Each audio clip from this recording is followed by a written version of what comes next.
ginnaaw bu ñu sante yàlla ji sallallahu alayhi wa sallam ñu ngi nuyu ñëpp di ñaan yàlla dooli jàmm doole xewal si réew mi ñu ngi nuyu El Hadj Bougane di ko ñaanal njabootam ñu ngi nuyu personnel ba ñoo boot ginnaaw di nuyu Sénégal yëpp tey dañuy ñëwaat si wàllu saxat muy la toux solution contre la toux nan la nit mën def daal ba tàggoo saxat si la ñëw tey ndax ñi koy jàmbat bari nañ trop ñi sooxaaleeg moom it bari saxat nag dafa doy waar ndax foog nga jàng dafa am laaj njàngat dafa am ñaari façon saxat muy toux sèche ak toux grasse bu dee toux sèche bi muy saxat su wow si moom mooy irrité sa baat mooy mel luy xoos baat bi bu dee toux grasse bi mooy ànd ak lor yi en général liy faj léeg-léeg nag toux sèche bi du bokk liy faj toux grasse bi ndax li ñuy wax les plantes antitussives yi éviter saxat si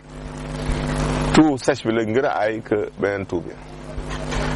ndax beneen saxat bi mooy saxat su tooy si fokk mu ànd ak luy génne loolu ñuy wax lor yi muy mucus bi ndax boo ko bëggee jox garab yi arrêté saxat rek te fajoo loolu saa yi loolu waree génn rek day indi saxat mooy indi loolu mel ni ci roxaan saxat nag dañuy wax naan une toux n'est jamais gratuite toux moom saxat moom du jamais lu gratuit loo xam ne dafay ñëw ni rek déedéet saa yu ñëwee rek am na lu mu lay misaal yoo xam ab tuxkat la mu xam loo leen ni cigarette saa ngi lay sonal bàyyil cigarette yaa xam da nga am ulcère muy feeñe noonu ndax bari na ñu daan jàmbat forme saxat fekk dañoo amoon une béance cardiaque xamuñu ko ñu doon am une yataal xamuñu ko ñu am ulcère xamuñu ko ñu am ay remontée gastrique ndax saa yoo amee remontée loolu luy yéeg saa yu tasanteeg ngelaw liy ñëw day indi coroxaan mooy indi saxat mooy déclenché saxat si bari na ñoom asthme tey jii liy déclenché crise asthme mooy estomac ndax saa yu ñu amee crise d'estomac rek dafay déclenché crise asthme kon yooyu yëpp am njàngat la laaj nit dina saxat fekk ay saan la am loolu bar na xam am na saan yu wax ankylostome dañuy yéeg bay jaar sa xëtër yi léeg-léeg boo ko amee te fajuloo ko nañ indi saxat soosu yàpp na xale trop muy ankylostome boobu saxat dafa bari lu koy sax nit mën naa soj di saxat nit mën naa am asthme di saxat nit mën naa am bronchite di saxat nit mën naa am yaaf di saxat muy sinusite kon saxat moom saa yu ñëwee rek am na lu mu lay misaal dafa laaj njàngat nag solution yi nag nañ ci joxe juróom benn ba juróom ñaari solution bu njëkk bi da ngay wut limon di ko boole ak lem limon ak lem baax na saxat boo jëlee juróomi doomu limon yi toll nii rek nga pajal ko si tool ak genn wàll si kaas su ko defee jël kudd lem def ko si naan soo ko def suba ak ngoon si kàttan yàlla daf baax si saxat ba léegi mën nga jël limon boole ko xorom polle boo amee xorom polle da ngay jël juróom-ñaari doomu xorom polle nga baxal ko si kaasu ndox su ko defee boo paree nga jël benn doomu limon pajal ko si jël kudd lem def si naan si kàttan yàlla boo ko def soo ndékkee soo añee soo reeree baax na trop si wàllu saxat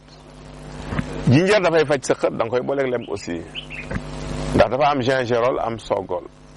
te ferñeent yooyu dañu baax si wàllu saxat kon jinjeer boo ko defee jus ci bësaloo ba mu fees nga dëbb ko def ko litre ndox bàyyi ba mu kii nga segg ko saa yoo lekkee xel yi genn wàll kaas kudd lem naan dafay faj saxat même bu la fekkaalee problème estomac daf koy daal di saafara waale lii di xottu butéel muy eucalyptus xob yi aussi lu baax la saxat muy eucalyptus boo si amee juróom-ñaar rek da nga koy baxal si lu tollu litre ndox su baxee juróomi min nga segg ko di ko naan par genn wàll kaas boo ndékkee boo añee boo ree lu gaaw si wàllu saxat la kon ñu bàyyi xel bu baax a baax si loolu ñu am asthme sax mën nañ koy jël dafay faj asthme aussi moom xottu butéel li si topp mooy soble boo amee saxat aussi digal nañ la soble kii même booy tëdd guddi nga xaar doomu soble bi teg ko sa wet di ko noyyi dafay arrêté saxat soosu boo si jëlee doom bu toll nii aussi nga fayal ko ba mu sew nga baxal ko si kaasu ndox bàyyi ko mu baax lu bon juróomi min nga segg ko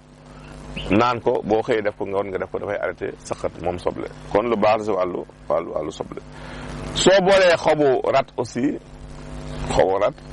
xobu ngeer ak xobu mbante dafay faj saxat da nga koy jaxase ñetti xob bi boo tibbee sa loxo ba mu fees nga baxal ko si litre ndox juróomi min nga segg ko di ko naan par genn wàll kaas boo ndékkee boo añee boole dafay faj saxat laaj bi nga dig si day faj saxat mais da nga koy booleeg meew da ngay jël lu tolloog ñetti doomu laaj da ngay dagg boo ko fajaree di doom yi si biir gélule yi nga jël si ñetti fajal ko def ko si gaasu meew baxal koog meew mi bu baxee juróomi nga segg ko naan si kàttanu yàlla boo koy jël bala ngay tëdd boo xëyee lépp lu woon sa biir dafay génn surtout tout grâce bi daf koy saafara. fi ñuy jeexale si wàllu sëqët mooy xasum mbépp moom gisuma la ko gën gaaw si faj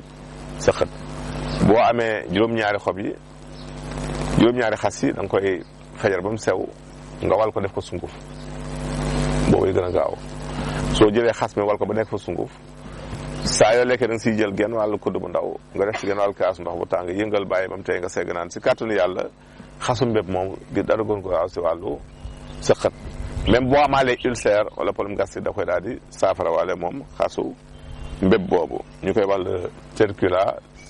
Segitera. ñu ñëw si question ni ñeen di tey ku njëkki def ni daal dafa gént di lekk tàndarma la gént lekk kooku moom